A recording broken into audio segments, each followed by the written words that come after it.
First up is verification the meeting was properly posted. Thank you, Mr. Cook. We are now at the section of our meeting where there's an opportunity for citizens to speak. We have one speaker tonight. Because there are 6 speakers or less, you'll be allowed up to 5 minutes, and you'll be notified at 3-minute mark. We expect all speakers to honor our time limit, refrain from using any inappropriate language, and be respectful in their comments. Speakers who do not meet these expectations may be prohibited from speaking at future board and/or committee meetings. Speakers are here to address the board, not the audience. The school board and this committee does not endorse any comments made by members of the community here tonight. We would like to remind our community members of the impact of their words on others and that our children are watching. We commit to communicating with you in a respectful and productive ways and ask that you do the same. We also expect that the audience will be respectful of the speaker and of the board and refrain from responding with verbal comments, cheering, applause, or other behavior that will detract from the meeting. Please note that no obstructions can be created between the board and the audience. Visual aids cannot be used, and the area behind the speaker and podium will be clear during public comment. Also, in order to respect our speakers and the meeting participants, please silence your cell phones. And our lone speaker this evening is Mr. Reese. Good evening. I want to talk to you a little tonight about bringing cameras into the schools. We're all aware of the tragedy of the incident that happened at the Lawrence Center. And I want to say, I have a son who doesn't have a voice. You know, he's really behind in speech. And it's scary as a parent when your kid can't talk and can't express whether or not he's in trouble or not. And you put a lot of faith in people and hope that nobody ever harms them because they have that inability to communicate. And you're hoping no one takes advantage of them, but sometimes people do. There are bad people out there, and people do bad things. I work under a camera all day. I don't see why it can't be done. You know, why there's any resistance to this. I work with things that the federal government wants to keep track of, and so therefore I'm under a camera all the time. This isn't, it wasn't a matter of if, it was a matter of when and it happened, and I don't want to see something like that happen again. And I really would like to see cameras in the classrooms so we can track and keep an eye on what's going on, and for the best interest of all students. And you know, we don't know what's going to happen. You know, and now we have evidence of, or if someone blocks it, we have evidence that something was trying to be hidden. You know, anyways, as a parent who has a kid who just can't always express himself, and when you are in that situation, you really rely on people to take care of your kids and have their best interest at heart, and that isn't always the case. So I'm hoping that this board will soon consider this and look into installing some cameras in our classrooms for especially our little guys. Anyways, thanks. Thank you, Paul. Is there anybody else that would like to address the committee? Seeing none, next up is the action items. We have one action item, and it's the approval of the minutes. Be looking for a motion. So moved. Thank you, Mr. Montiel, and a second. Proposed second. Any discussion on the minutes? Any? Seeing none, all those in favor say aye. Aye. Opposed? 5-0. Moving on, next up is discussion information items. First up this evening is nonviolent crisis intervention. This evening we have Rob Bennett and Amanda Mack with us to go over the nonviolent crisis intervention, the training that we do, the cycle that we have, kind of cover the overview of what it is so that the board and the community know how we handle kids who are beginning to de-escalate and have de-escalated in schools. Or escalated, I apologize.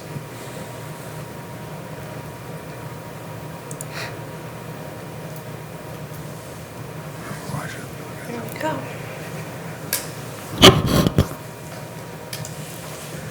All right, good evening. Welcome. So we are going to talk a little bit about nonviolent crisis intervention, as Joe had mentioned. I want to give you an overview of what that is. We call it Nbci for short, so you might hear me say that. Why, as a district, do we invest in this training, who our trainers are, when and where we're offering this training, and how we can continue to meet the needs of our students and staff here in the district. And Rob Bennett is one of our trainers, so he's here to help explain some of this as well. So Crisis Prevention Institute is the umbrella under which NVCI is under. It's a behavior management system that helps professionals in a variety of settings. So some healthcare workers are also trained in NVCI. And it's really aimed at giving staff the tools needed to maintain a safe environment for everyone. CPI uses a train the trainer model, so we have sent staff from the school district of Waukesha to become NVCI trainers, and then they deliver training to the rest of our staff here. So we've been using NVCI in the school district of Waukesha for over a decade. Here are the four main components, the guiding philosophy behind NBCI: care, welfare, safety, and security. And if you were a participant in the training, you would hear those four words repeatedly, always coming back to that foundation of that care, that welfare, the safety and security of everyone involved in the school. The top piece, the care, the respect and dignity from our 3-year-old students to our seniors in high school to the adults in our building. Making sure that we can maintain the welfare of all of those that are involved, the safety not only for the student themselves who may be dysregulated or in a crisis moment, but also those working to respond and to provide that welfare for that student. And then the security of everyone, a collaborative approach. This isn't a one person that can do it all, so a really collaborative team effort to ensure the top 3 pieces for everybody. And by using this training, all of our staff then have a common language and philosophy to approach these challenging situations. On the screen, you'll see 2 different sides, the crisis development and the staff attitude. And on the top, you'll see it's an integrated experience. The one side, the left, does not go without the right, and the right does not go without the left. You'll see it's numbered. What I don't want you to get lost in is the numbering system, though. If you look at the left, anxiety, defensive, acting out, or tension reduction, this isn't a process of going from 1 to 2, 2 to 3, 3 to 4. At any time, a student or an individual in our classrooms or in our schools could be anxious and go right into acting out. There's not a predictive progression. In turn, also staff attitudes. What is the staff's attitude and response based on what a child is demonstrating? Think about many of you are parents, think about you've dealt with students before, you might see anxiety or some change in their behavior. It could be a simple thing, tapping of a pencil, it might be crying, it might be some type of display that shows something's not quite right. On the right side there, then the staff's supportive attitude towards it, letting them know that they're there, that they care, that they're out there looking out for them. Defensive, thinking about the beginning or stage of loss of rationality. Things are starting to go wrong. The defensive piece, they might start to question, why are you having me do this? Why do I need to do this? Why is it important? As a staff member, being directed and firm, not being overly aggressive, but setting a limit. Thinking about, you need to do this or we can do this. Giving them 2 options, not multiple options, not many different things to then cause more confusion. If we get to part 3 there, acting out, total loss of emotional and physical control. You might see something as kicking, screaming, yelling, potentially throwing something, even fleeing a classroom, fleeing a playground, something of that nature. On the right side, the response, the nonviolent intervention, a safe, non-harmful means of controlling someone until they can regain control. Going back to the previous slide about that care and the welfare and safety, making sure that the response is safe and doing everything in the power to keep everyone involved safe. Tension reduction could be that it's over. There's a relief, there's something that has come to a conclusion. Some of tension reduction could also look like anxiety. You might see a student cry. You might even see a youngster take a nap. So much energy is spent that now their tension is reduced. And over on the right side, the therapeutic rapport, building that relationship piece. All of this really is built on relationships, allowing staff and the adults in the building to get to know students and that opportunity to know students, so that in turn, that respect and the relationship can be rebuilt. A big piece of that too is also dealing with the staff members or the adults who have responded to that interaction. You can't just forget about it, it's done, it's over. Those adults also have some emotion behind it and making sure that they're in a great place to continue on with what's going on next. To give you an example, Think about you're in a classroom. You're the adult in the room. Students sitting at the science table, starts to tap a pencil, you start to see a look on their face that's not typical because you know the student, you've been able to greet them at the door, they don't give you a response. You then start to see them shuffling papers, maybe they're sliding around in their desk. They start to ask you questions of like, why do I need to do this? They're not going to settle for it's an assignment. They're not going to settle for we need to do this to move on. They start to challenge, they start to get louder. The adult in the room trying to be responsive to that. Students might start to now take a look, what's going on? Students may even start to slide away. The whole piece of this too with the training is that staff are trained, one, to not escalate the situation, to not put the student on the spot. And one of the things that's really hard as an adult is to not keep talking. The more that we talk, the more we might escalate and get a student even more dysregulated. So trying to less is more. Trying to just show them some support, what might happen. Now, let's say it goes off the rails. We get to a point they start to be physical. A chair gets picked up. A chair may even be thrown. How do we respond to that? Are we getting the other students out of harm's way, taking them next door to a classroom, and then having that other student in a spot that they can't hurt anyone else and hopefully aren't going to hurt themselves? And the last piece might be some type of physical hold or restraint to ensure the safety of everyone so they don't harm themselves or others. All of our staff that are trained in those areas do go through the different types of holds and how to keep everyone safe, and it's not something that's done singularly. There's always someone else there. There's a team approach to everything. Thinking about how that gets handled, and then the debrief afterwards. How do you build that relationship back with the student? How do you build the relationship back with his classmates or her classmates? How do you make sure that that person saves some dignity? And that's one of the other pieces back to that foundation of that welfare of that student, that dignity. So our staff that get trained go through all of those different pieces, supportive stance, how to keep themselves safe, how to keep others safe, so that the best possible outcome for all happens. And one of the pieces too, if there ever needs to be some type of physical response, it is always the last resort. Never going hands-on, trying to stay hands-off as much as possible, but knowing that there's trained staff if indeed safety of someone's in jeopardy. Yeah, great overview. I would say our trainers spend most of the time in the disengagement skills and teaching staff communication skills and how to build rapport. And like Rob mentioned, not escalate a situation by talking too much or even their physical presence. So being mindful of those things so we can prevent behaviors. We do have 7 district NBCI trainers at this point, which is great because we do need a large team to train our staff in the school district. And you can see we have a variety of roles, both males and females as trainers, which is important for when we're demonstrating some of our hands-on holds. So here's the expectations the district has of these trainers. They conduct a minimum of 2 trainings per year.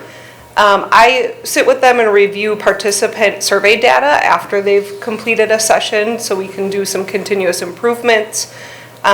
They need to be willing to observe staff and offer ongoing support and coaching for schools that may be experiencing more challenging behaviors. They attend district NBCI planning meetings. Like Rob alluded to, we train with a focus on those relationship building pieces. So really using that seclusion and restraint as a last resort. Our trainers need to really understand our district, state, and federal laws regarding seclusion and restraint and remind all staff to adhere to those. And we ask them to make a 2-year commitment to be a trainer for our district because there is a financial investment in becoming a trainer. So who do we train? We require that all of our special education teachers and assistants are NBCI trained. We encourage our administrators, school psychologists, and some related service providers like speech and language pathologists and occupational therapists to become trained, and many do opt in. There are options through NBCI to conduct training in person or some virtual and some in person. During the COVID pandemic, our trainers did offer some virtual training, so we didn't lapse, which was nice, but we are fully back into in-person training. Our training sessions usually include about 20 staff members, but it depends if we can have 1 or 2 trainers available to safely monitor kind of those practice holds. And staff are attending training sessions every 2 years to become Blue Card certified. So there's an example there. If you ever hear our staff talk about their Blue Card, that's what they're talking about. They get that at the end of an NBCI training. We have 330 staff members currently trained in the district, which is a remarkable number.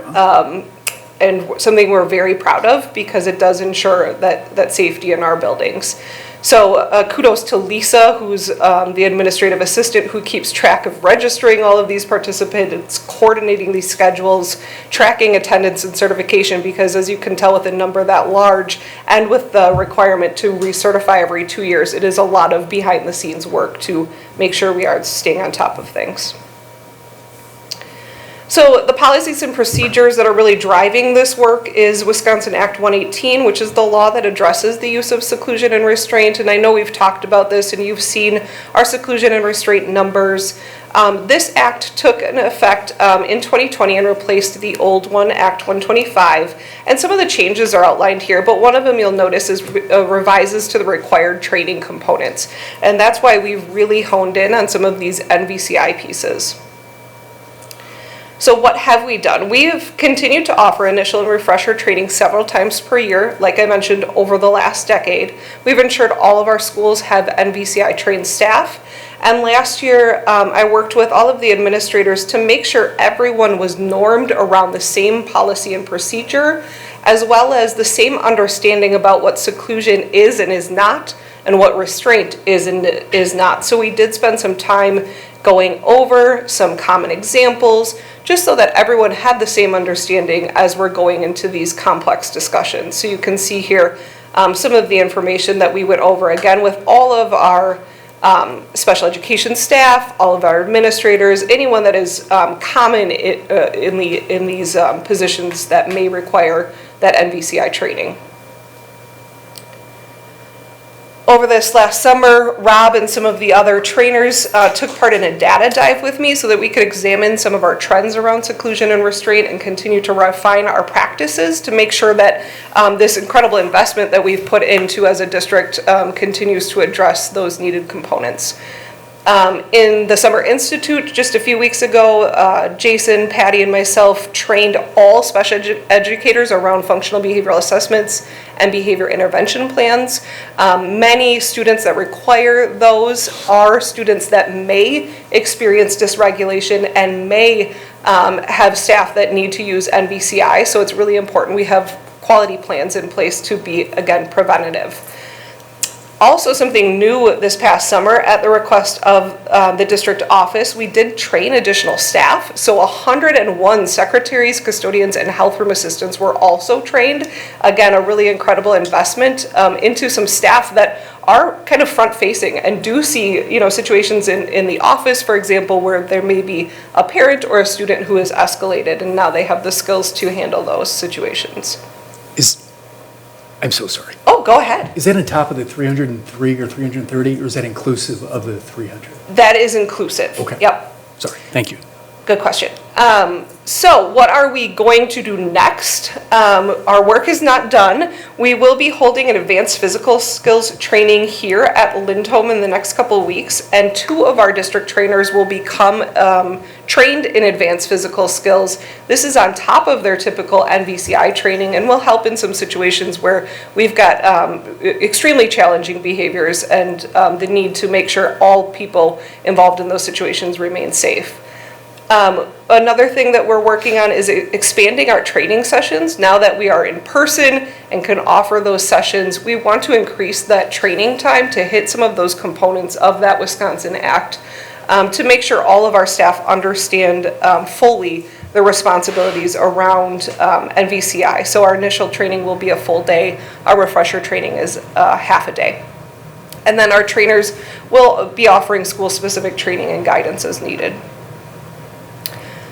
So that was the overview of NBCI, and we're here to answer any questions or take any feedback you have for us.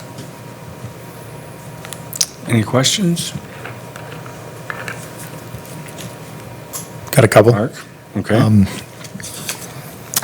You mentioned 330 of the teachers trained. Is there a certain percentage you shoot for in any school district? Or just Well, what would you what I like to can see? tell you is the school district of Waukesha is quite unusual. According to CPI, generally we don't, districts don't train that many staff. I think in general, they're hoping a small handful are trained. We've made the investment of training many, many more than just a few. And again, that's because we want to ensure that students that are dysregulated will always have a staff member around them that have this knowledge and training. So it is a bit unusual that we have as many as we do. Okay. And then is there like a definition of NBCI? Because you did say it included physically acting out, which to me could mean violent, but you're saying it's nonviolent, so. Right. It's because everything the trainers do is to use the least restrictive intervention. So if you saw that integrated experience with that crisis development model, it's nonviolent in the sense that there are some training programs out there that kind of use the most restrictive intervention. So if a kid was in that anxiety or defensive stage, there might be staff that go right to a hold.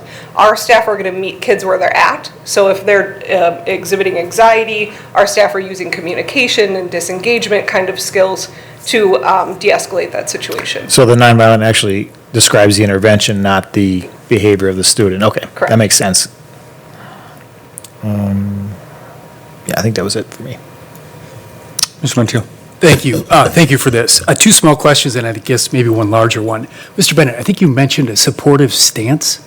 What is that? Yeah, so the idea is not approaching someone in a way that's going to put you in harm's way. So thinking about turning to a side, putting a shoulder and a foot forward so that your vital organs aren't in the way if someone would strike out. So a supportive stance, you're letting your hands be seen, you're not crossing your arms. A lot of paraverbal, those things that kids would pick up on, the look on your face, where your hands are your hands clenched, things like that. So a student could read those things as being open and receptive, but still in a way that you can back away if something would get dangerous. They pick up something to throw, you're in a place to be able to move away and get away.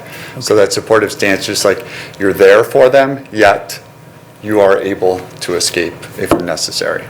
Very good, thank you. And then one of the slides said the trainers have to engage in 2 training sessions a year. Does that mean they're training people or they're getting updates? They are training people twice a year at minimum. Because we train so many staff, we do have to offer several trainings throughout the course of the year. Sometimes that's during a staff development day. Previously that had been maybe after school, depending on sub availability. But yes, our trainers do need to train people twice a year. They become certified every 2 years. Okay, very good. Larger question.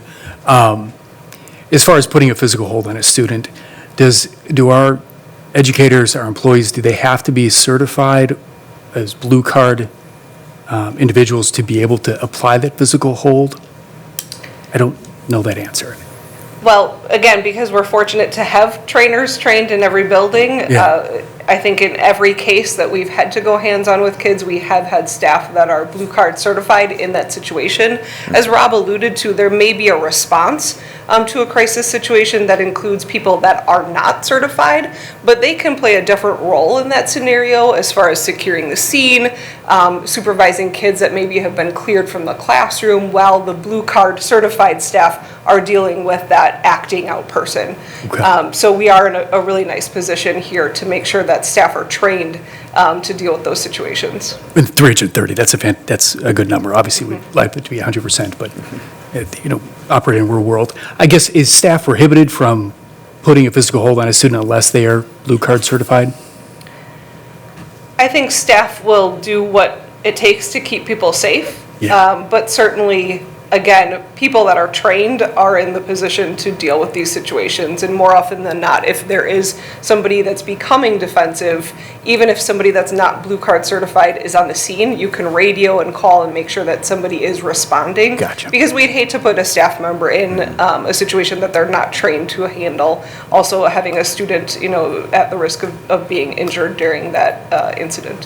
Fair enough, and I wasn't suggesting one way or the other. I was just curious, but thank you. Schools work really hard to make sure that that team is known by all staff, so that if an incident does arise, who do you call, who's the phone you get, who's the radio, and who can get there quickly, so that we're not putting someone in a position that, one, they're not ready for or trained, equipped for. Not that we're ever ready for something like that to happen, but the best response possible. Okay, do we have any schools that do not have a team? No, every one of our buildings do have staff. Very good. Okay, thank you. Okay. Well, thank you. I just have a comment. First, Mr. Bennett and I met in the summer, late into the school year, and I saw the amazing work that he was doing, actually with the 7th graders in the cafeteria, and the staff for some of this. So I just thought, I should let him know that and give him acknowledgement while he's sitting here. And thank you for that warm visit, too. But I wanted to just give you both a comment to say thank you so much for this opportunity for our staff and anyone that is working with our kids. We are living in a different era of schooling. Many of us,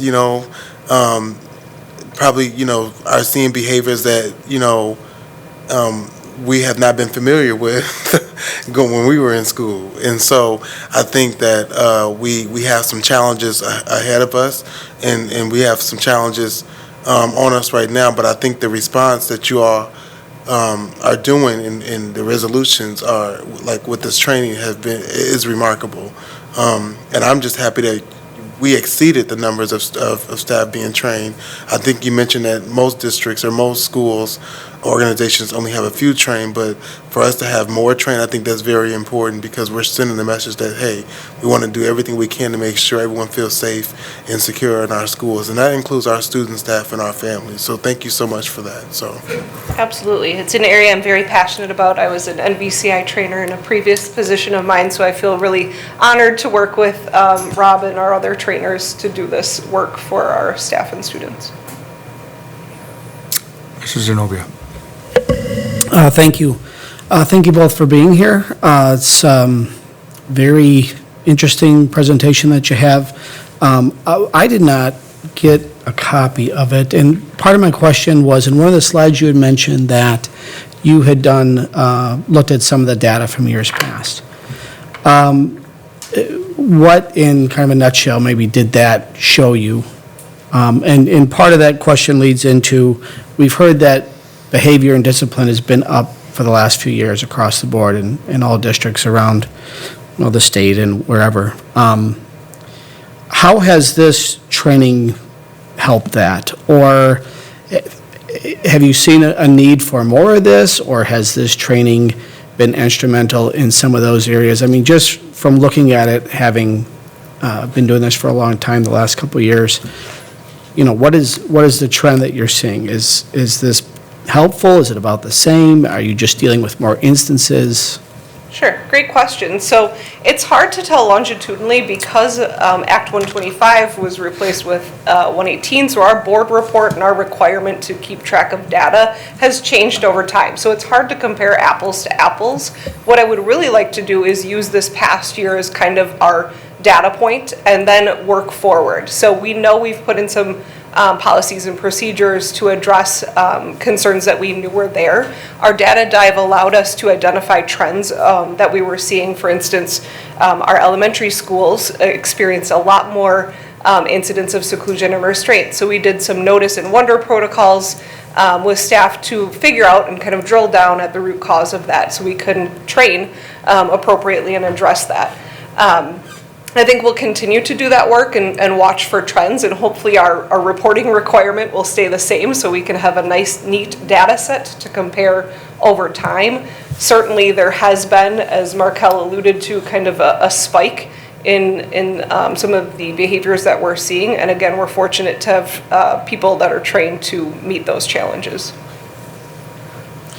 And maybe you've already answered this, but have there been more instances then of, seclusion and restraint, for instance, in the past year or at a certain level, say elementary or wherever?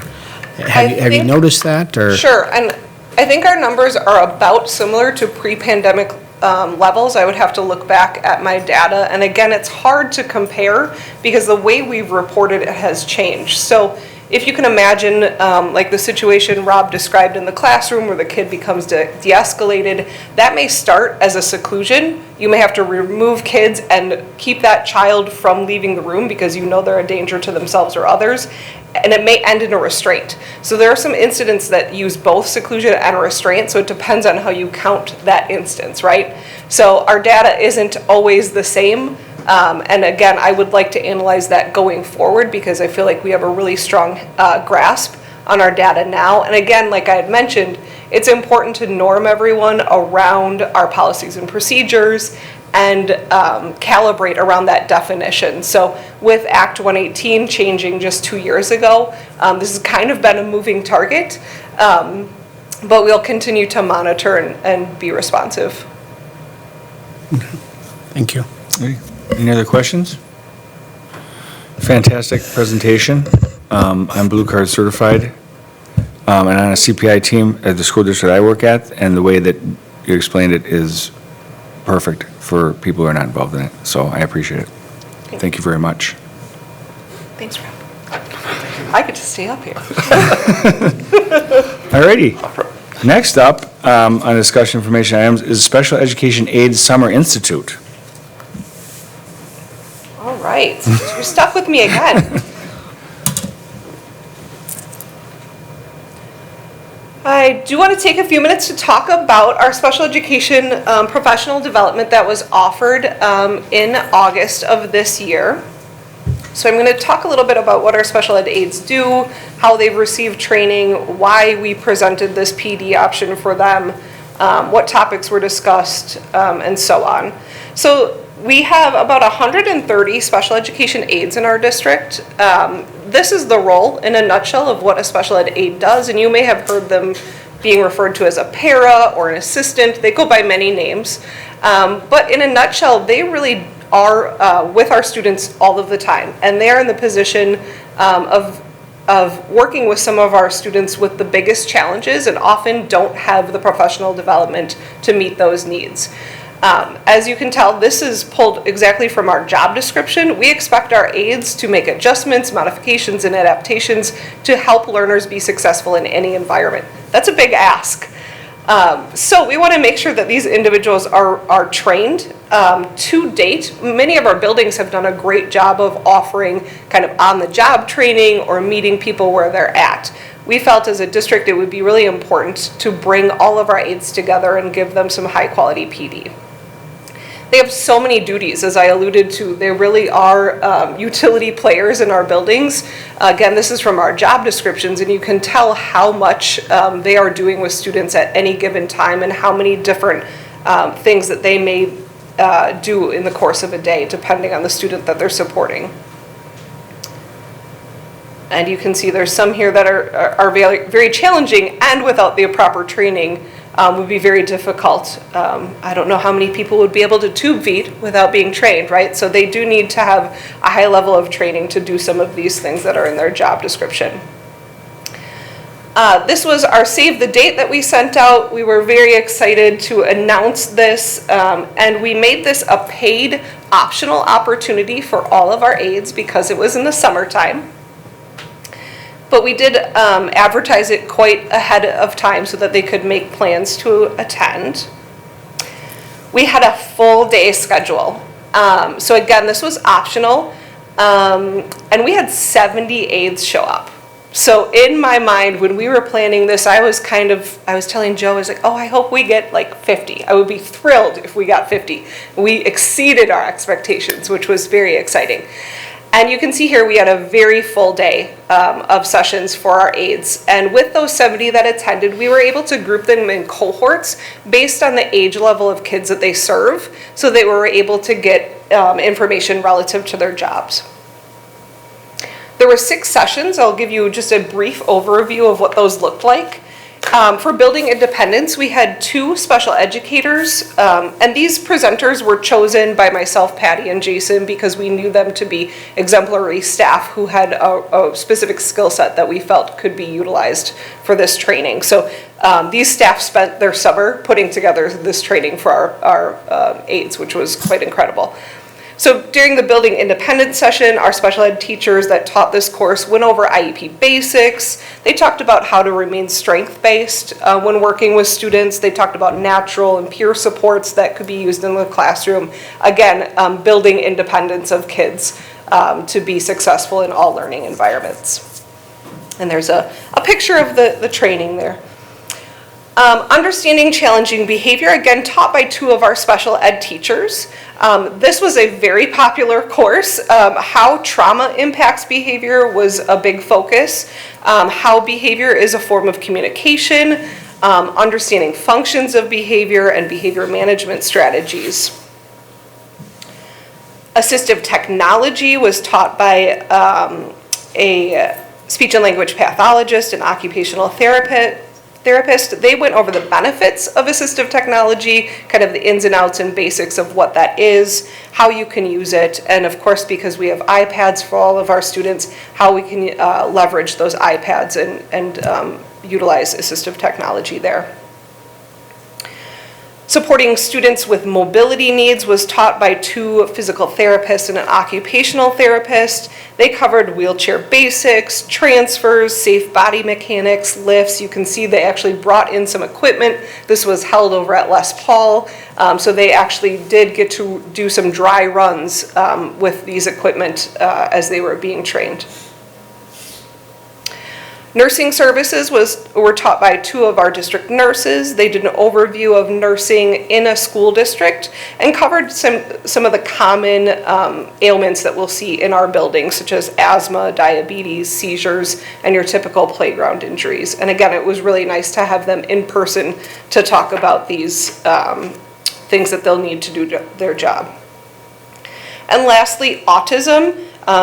With a higher prevalence of students with autism, this was an important offering. They went over the basics of autism. This was taught by a teacher and a speech and language pathologist, some of the strategies they can use to support students that are on the autism spectrum, such as visual schedules.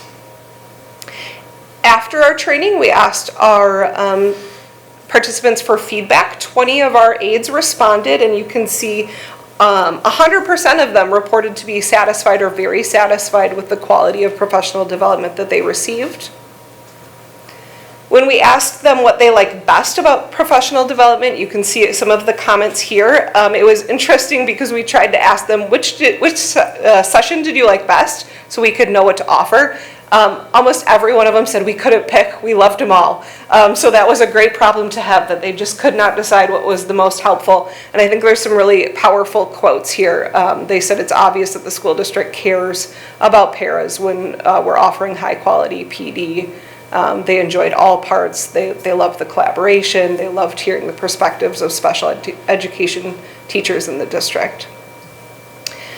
We also asked them how they will apply their learning. Again, these are some quotes. They really did kind of eat this learning up and are using it now on the job. So these are some things that they talked about. Again, behavior was a very popular course. They had learned a lot and were excited to use some of those strategies from the courses that they took. Next steps. So this was very successful. It was the first offering of its kind in a while for our district, and we would like to offer it again based on our feedback that we've received from all of our aides that took part, and the aides that didn't take part felt like they missed out. So I think they're going to want to attend next summer when we offer this as well. And we'll likely bring back some of our same presenters. We may structure the day a little bit differently, just to offer a deeper dive in some of those topics like behavior or autism that were very popular and useful for their day-to-day work. So that was an overview of our AID PD, and I'm here for any questions you may have. Questions? Oh, Marco? So again, I think professional development is very important. So thank you so much for, working so hard to put this together for our aides. And I rarely hear about aides getting PD, which I think is very important. I think you expressed that. So I'm just ecstatic to see that, we put that together for them so that they could have that training for the first time. I just would like to see it continue. So is there any way that, I know there's PD throughout the school year.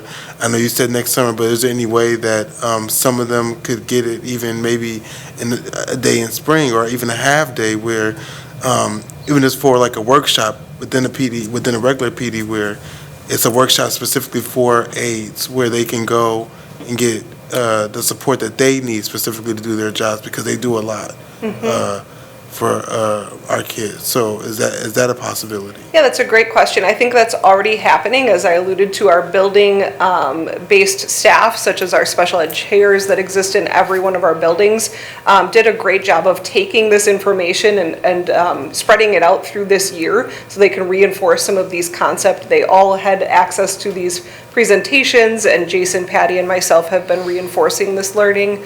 I think the challenge is our aides don't come in earlier and stay later like teachers, so we don't always have access to them. But we certainly do, based on the success of this event, want to offer it again, and would certainly be open to other offerings if we could offer it throughout the year. Of course, there's a cost involved to pay aides to attend this training, but we were able to budget for it, so we're excited to offer it again. Thank you. I've got a question. So the evaluations looked really good, which is good to see. As someone who spent over 20 years in corporate training, I know how important getting that immediate feedback is to, know whether it was effective and then maybe improve in the future. Do you give the evaluations right away in the training at the end of it, at the end of the day, or is it something that's done like electronically followed up, or? Yes, it was a Google survey after the day had been completed. Okay, because personally, I would like to see the response rate much higher than 20%. I mean, I could think it could easily be 75, 80% if it's done right there that day. Historically, if it's done afterwards, you're just not going to get people to respond, and, Right. So. In the world of surveys, we're generally happy with about a 20% response rate. I know it's not great, and it's hard to draw conclusions from 20 responses. Like I said, we did follow up with our special ed teachers from all of our buildings, and we shared this data with them. They said that was pretty much the universal feedback from everyone, even if they didn't take the survey, that this was very representative of the 70 that did attend. So is it done that way just so we can electronically tabulate the results? Okay. Yeah. Yeah. And maybe next year we could build in some time where they could have the iPads available and fill it out. Yeah, possibly, because I'm sure you'd probably Right. triple that amount, if not quadruple it, so. Right, yeah, feedback is super valuable. Yeah, okay. Any other? Yeah, Anthony. Just kind of a follow-up to Mr. Borowski's question. We do a lot of surveys in different areas. We've seen, recently a few others. Is there a possibility of making these mandatory if we're in a paid session? I mean, maybe that's a question for Dr. Cook, but could that be part of certain responses that we want for employees to have to respond? I mean, there's always exceptions, but to the point, getting many more people to address these things and give feedback so that, everyone can benefit from it. Is that done anywhere? Is that just? We've not made any, any surveys mandatory. We see higher return rates if it's like, I guess the only survey, and it would be more like a selection thing, would be around any optional professional development where somebody has to be here for the day. That's the requirement. And the response is, well, I'm going to pick these 4 sessions to go to that'll span the day. Even at that, we have to send out some reminders. The idea, like Mr. Borowski said, could we, have everybody there afterwards give us feedback? That will probably increase the rate before we went down the mandatory road. We can certainly see what that looks like either in the winter this year or next summer, the next time this PD is offered. Okay. One other question that I had was, you said this was the first time this was offered for aides in a while? Is that what I understood? Correct. So it had we ever done it before, or it was just some time? We had, and we had a variety of responses in the past for the professional development. It was either viewed non-favorably because we did it during the year and it didn't fit nicely in someone's schedule. We would do sessions after, what would have been after the school day, after work. That would butt up against people's personal time. So we got feedback that wasn't favorable. So we tried out this optional summer opportunity for people. Had over 50% of our aides participate in it, especially, I mean, I'd say that we had more than half, given the timing that we did it. We didn't have everybody hired at the time. So the percentage of people who participated was pretty good. And then the last couple of years, we were dealing with pandemic-based issues, which would have made any gathering more difficult for staff. Sure. Okay. Thank you. Mr. Mancho? Yeah, thank you, and thank you for making this paid. I know it's, to the points Dr. Cook just mentioned and you mentioned, it's important. These positions are vitally important, which you all know. But to have that training with those people who are there with immediate needs for students, it not only gives them the training they need, but it shows that we respect them, their time, and that they're trained in a way that they will keep themselves safe and keep the students safe. So I think it puts a highlight on the level of importance the district puts in the need to have good people doing good work. So if there's a budget issue in the future, you know where the boardroom is, so. Thank you. Yeah, I agree. It will be interesting to see if it helps with retention of aides, because everyone wants to do their job well. They want to know that they feel confident and have the skills to do that. So I think offering this training may help us retain some highly qualified aides. Any other questions? Excellent.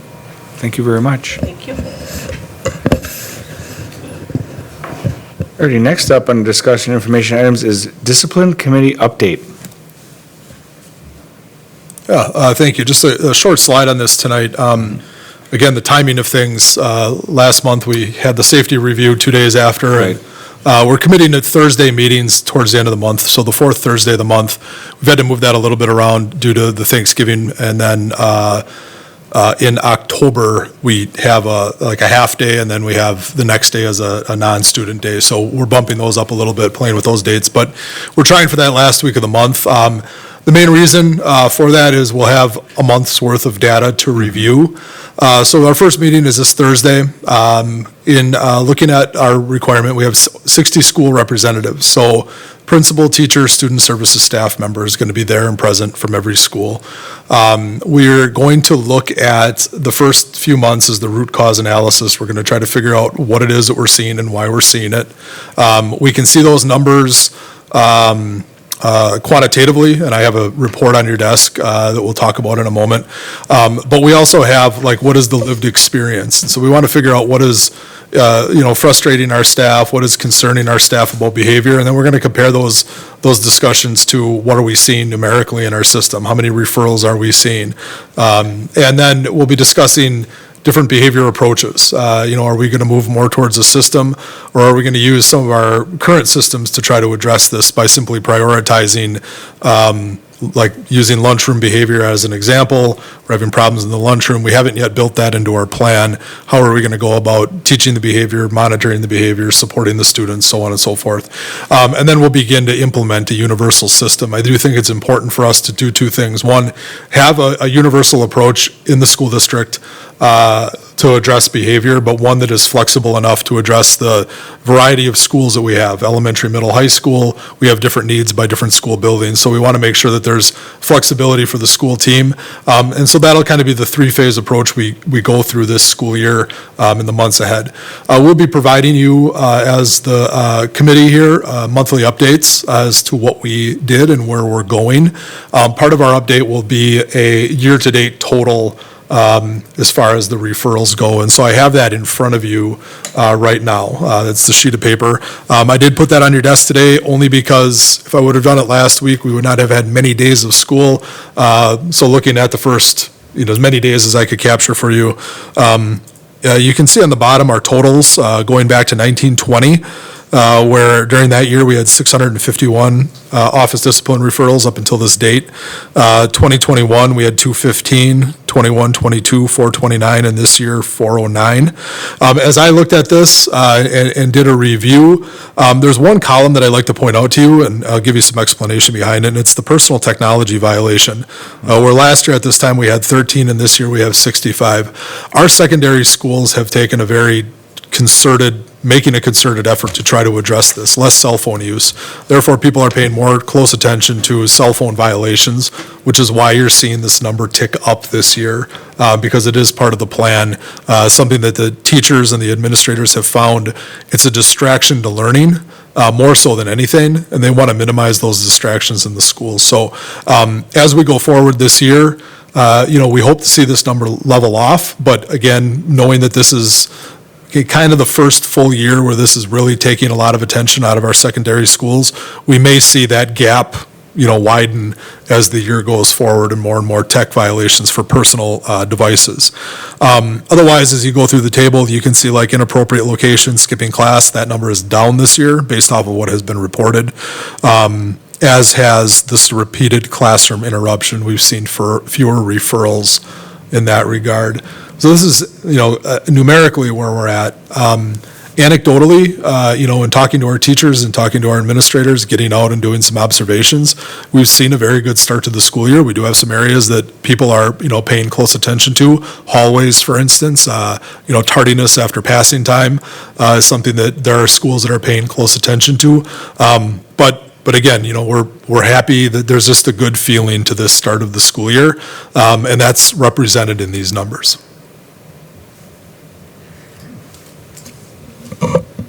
Any questions? Questions? Yes, Dr. Cook, did you? Oh, sorry about that. Yes, so just to understand, looking at the chart, I know people watching or listening won't be able to really follow this, but there's quite a few categories that look to be tracked in, 19 and 20 and 20 and 21.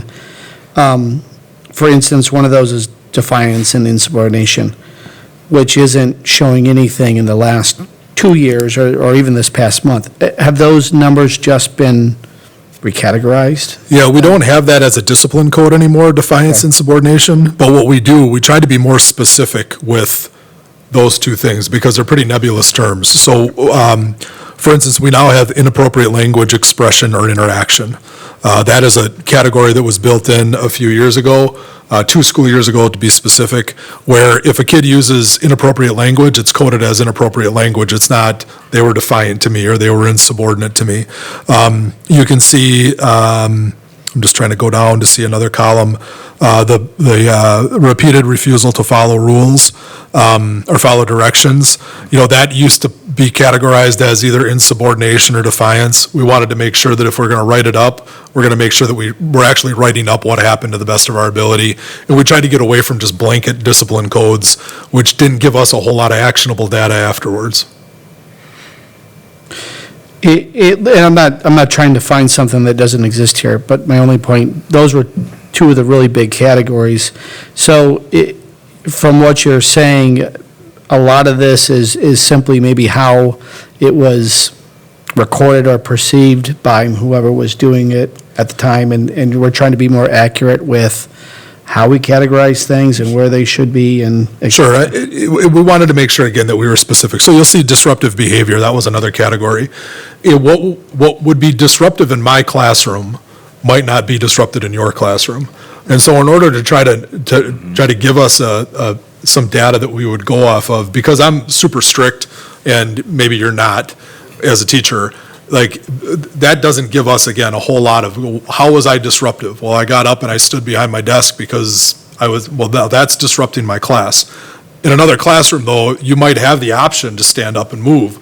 And so trying to get into what is like consistent for kids, if 3rd period I can get up and move around my desk, but I go to 4th period and I have to sit there for 50 minutes and not move, we don't want to penalize kids for some structural things that we're doing, and that's what the discipline committee will work towards, is just some of those common expectations. How are we teaching things? What are we allowing versus what we're not allowing in class? But there might be a code in here now that, yeah, Joe got up out of his desk, he was standing behind his desk, he was bothering his neighbor. Well, now I'm, repeatedly refused the teacher's expectation, or, I'm actually disrupting the classroom. I see Mr. Moore nodding his head over there. I'm sure this is day-to-day for you in the classroom. It is, and if you don't mind. Yeah. It is because I understand what I know the language that you're using, and they may not, my colleagues and peers, but I understand it, and it is very specific because what you want to do, which I appreciate, is that you want to be very specific. And I had to learn that too as a classroom teacher. Like you said, every teacher is different, and so we want to make sure that, I'm a very strict teacher, okay?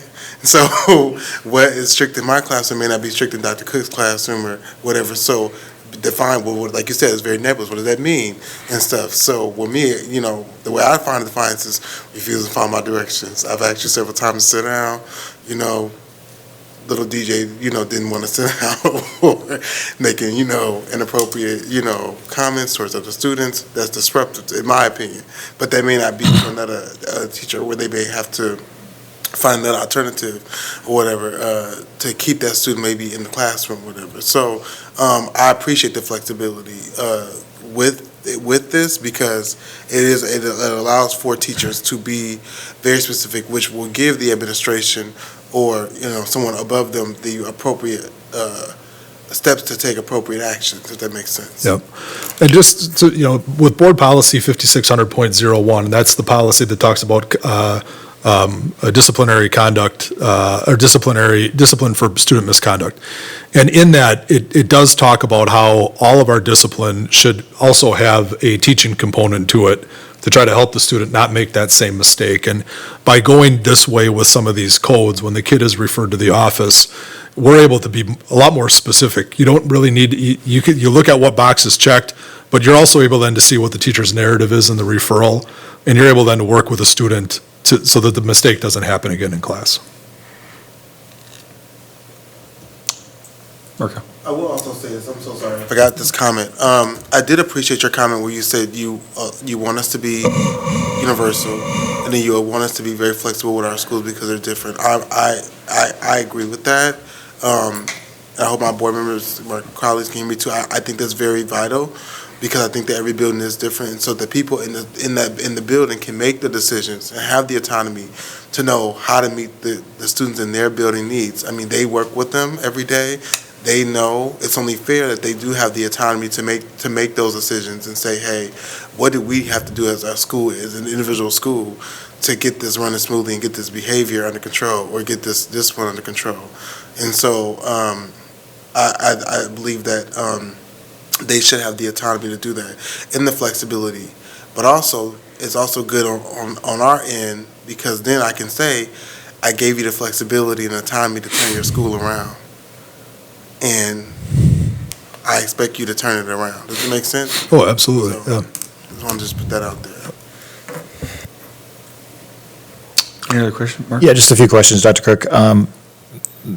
Again, I know people watching or listening can't really maybe follow this because we've got the data in front of us, but there's two categories that are almost identical. Is that second category, the inappropriate language, et cetera, replacing the one right above it, just because it's more specific, or? The, Inappropriate language, expression, or interaction, is that replacing inappropriate language and/or expression? correct. Okay. Correct. We had, if you look above, there's two disciplinary, inappropriate behavior, display of affection, inappropriate language and/or expression, inappropriate language, which is the new code, inappropriate language, expression, or interaction, again, to try to better capture what we were seeing in schools, so that we have actionable data. Sure, okay.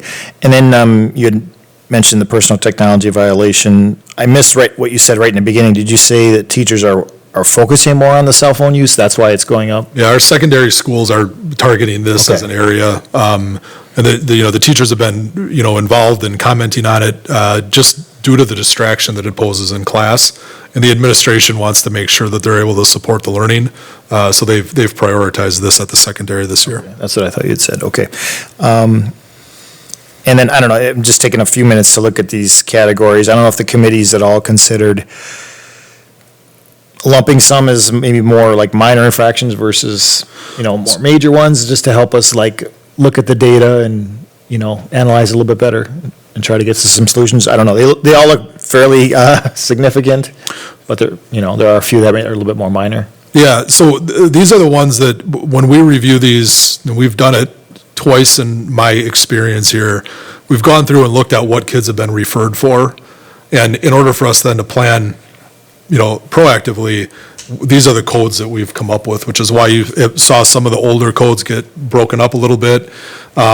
These are areas that get reported up through our Infinite Campus system. They get reported up to WiseDash so that we can monitor this. From a major-minor standpoint, we do have the ability to break out major referrals versus minor referrals. Minor referrals might be, kind of low-level classroom thing that the teacher managed. Major is stuff that's sent off to the office.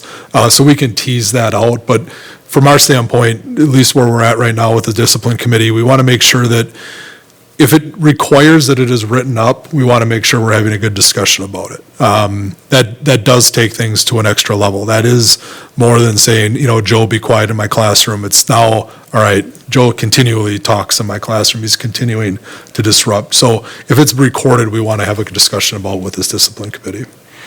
Okay. Thank you. Any other questions? Yep. Anthony? One more quick question on there's 60 representatives that are on the committee. How were they selected? Was it voluntary? Was it recruiting? Yeah, the principal was required. Then the student services staff member at some schools was voluntary. At other schools, they may be the only student services rep, and then the teacher was a voluntary add to the committee. And would you say that overall these people that are on the committee would have either been involved in discipline conversations in the past? I mean, are these largely the same people, or do we have some new mix in there, if you will? Both. We did have a discipline committee that ran 3 and 4 years ago. There are some consistent members, but we have had some staff turnover, so we have new members on that as well. Okay, thank you. Anything else? All right, Joe, the only question I have is the totals on the bottom. Yep. Last year, there was 429 for the whole school year? Up for the first 20 days. So 20 days, September 1 okay, I to just wanted September to 20. make sure that I was reading it correctly because, Yeah, no, Yeah. Okay. that's a lot off. yeah, that would be insane. Okay, I just wanted to make sure. Yeah, we would be wasting our time on a discipline committee. We would be, Yeah. I was gonna, yeah, that was gonna be the comments. We want to do something different. Right. Okay, excellent. Anything else? All righty, awesome. Next up is the school safety update. Yeah, so last month, 2 days after our Student Services Committee, we had a team come in. Just wanted to make sure you understood as a committee and the public knows who we have looking at this. We had 7 building principals, 2 district administrators, myself and Mark Leonard, 2 directors of facilities, 6 police officers from Waukesha PD, 1 sheriff's deputy, and 2 members of the Waukesha Fire Department, including the fire chief. So we had a very good representation. We talked about current trends in crime, particularly those crimes that involve children or the children are actually engaging in, where we're at as far as a community around drugs, and then what are we seeing nationally from a school threat standpoint. Had a lot of good feedback and a lot of good discussion on that. At this time, the recommendation is being made that we're just going to stay the course with what we're currently doing. By committing to an annual review of this, we're staying on top of what is happening. The state requires us to review this every 5 years. We bring a team together every year to take a look at what we're doing and get feedback on it. By having such a wide group of representatives, we're getting, like, what does the fire department require of us, drills and code? What are the police seeing? One of the best parts of this meeting was just the collaboration around how can we maintain the required number of drills, fire drill per month, 2 safety drills, 2 weather drills, but then also build learning opportunities in for our teachers and our students so that they can think about school safety differently, but not create that anxiety that's associated with a ton of random drills.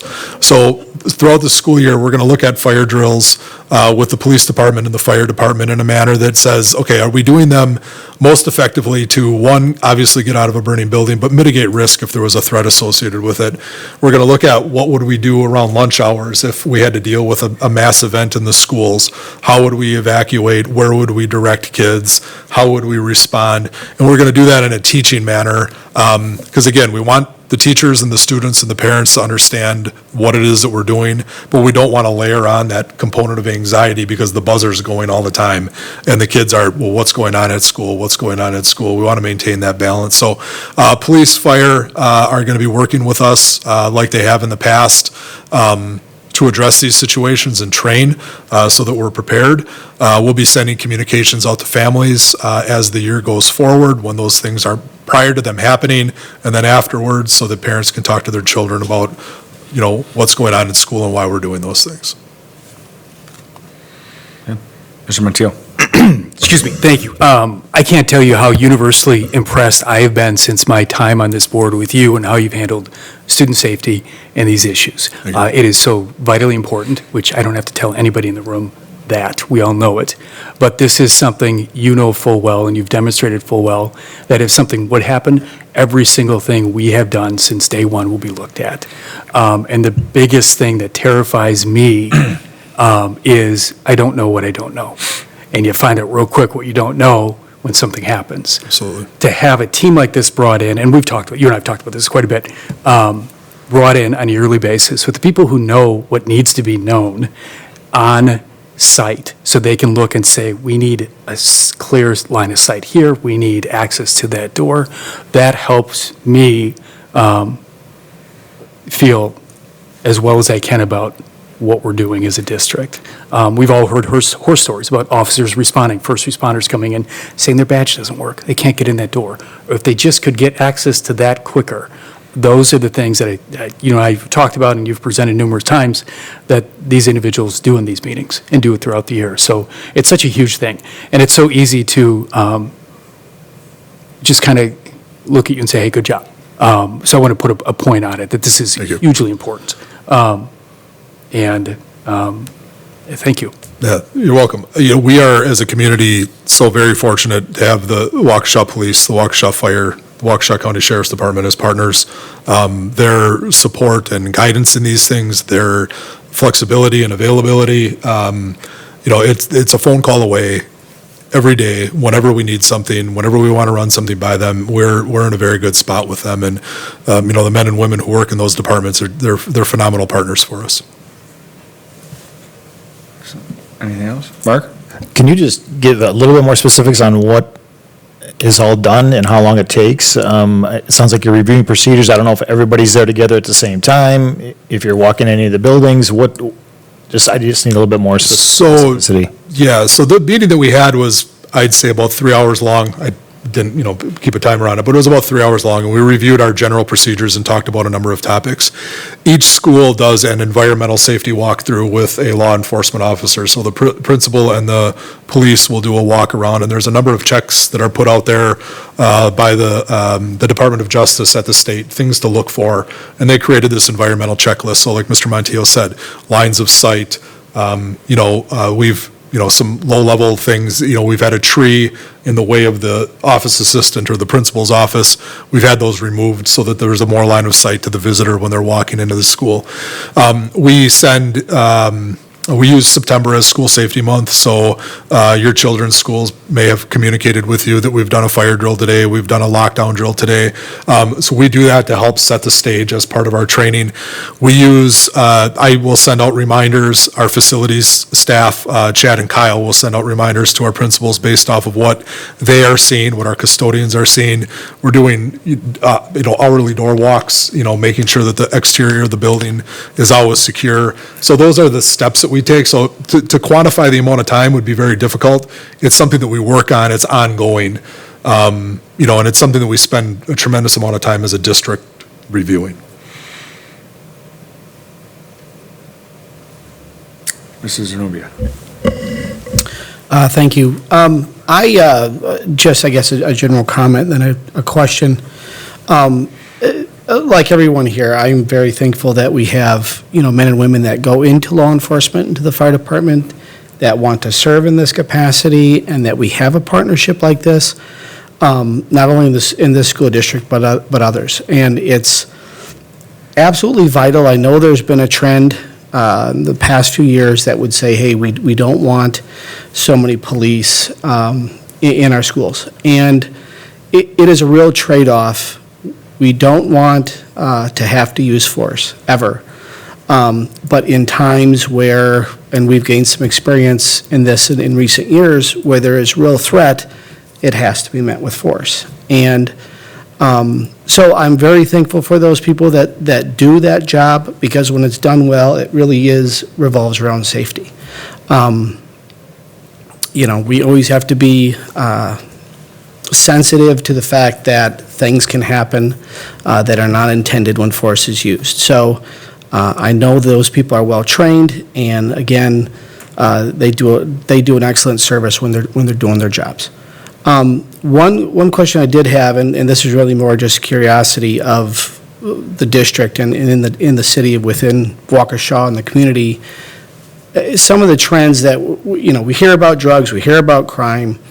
I don't know if people here in Waukesha really feel like that's affecting us right now, but from a standpoint of law enforcement, to what degree you can and how it's affecting our schools, has crime increased in the areas around our schools? That has an effect? Have drugs become issues that law enforcement is saying, and to how we can maybe hear a little bit about that? Yeah, the police indicated, it was confirmed with the sheriff's deputy, we talked about drugs, trends in drugs, and marijuana, particularly the vape, THC, is kind of the predominant thing that they're facing with kids, to a much, much lower level pills, prescription meds of that nature, abuse in that category. But it was the THC, particularly THC vapes, are the thing that they're seeing the most. They're seeing the synthetic drugs out there that you can pick up that, give you the same effect as THC, but there's no test for, and they're not yet categorized as illegal. Those are something that they're seeing. Marijuana has trended up, but hasn't trended up in the last 3 years. It's been picking up over about the last decade. We talked about crime in general. They haven't seen, like, en masse more crime among kids or more crime in the community that, was like triggering them. We talked a lot about sex trafficking and sex trafficking victims. That wasn't something that they were seeing, at a high level as it pertained to youth that would be going in our schools. And we talked about that both from the city of Waukesha and the county. Now, I don't have all the crime statistics, but when we started to talk and have a very candid discussion, there wasn't anything that was, say, in the last 3 years, something that was more concerning than what it was, 3 years ago. The bigger concern that we have, and it's something that we've talked about among other topics, is just, the overall mental health. That is an area where, we have seen, as a school district, increased mental health needs among our students. We've seen that in the communities. You can see that nationally. The effects of the pandemic, plus other things on top of it, that has had a lasting effect.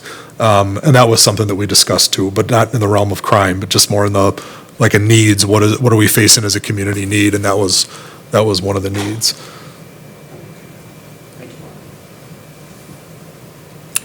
Any other questions?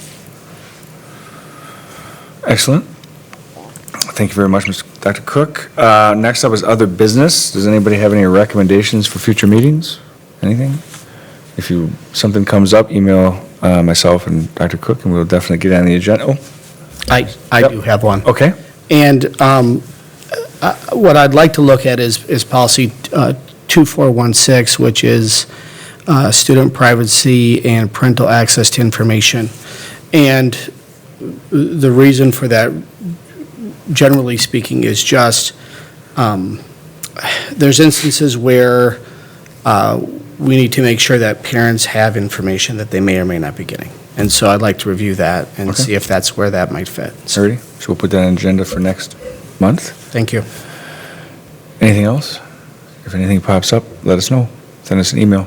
Alrighty. That concludes our meeting for this evening. Thank you for attending. Have a fantastic evening.